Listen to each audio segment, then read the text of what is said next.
The recent rules package passed by the U.S. House would do away with a planned increase in military spending. It was one of the concessions that House Speaker Kevin McCarthy agreed to during last week's negotiations. Alex Cameron is following this story from our News on 6 Washington bureau.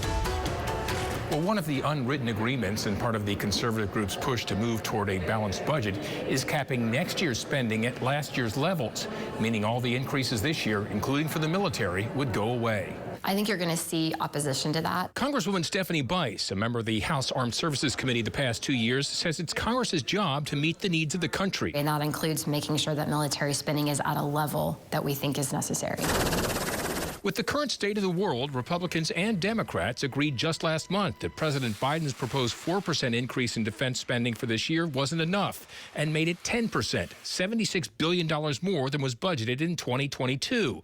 So are Republicans now willing to give that all back? I don't think so, but we'll have to see when we get there. Are there ways that we can cut that spending and be more responsible with those dollars? Maybe. But Bice says the U.S. can't afford to fall further behind our adversaries, and Tom Cole agrees. Now is not the time to go backwards, and I cannot and will not support any appropriations bills that do not adequately provide for the readiness and technological superiority of the U.S. military and our men and women in uniform.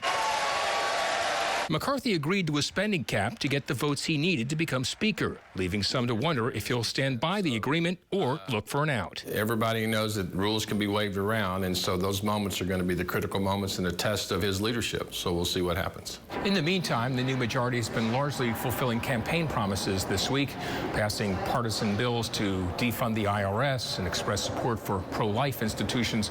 The creation of a select committee on China is the first measure of this new Congress to gain bipartisan support. In our Washington bureau, I'm Oklahoma's own Alex Cameron.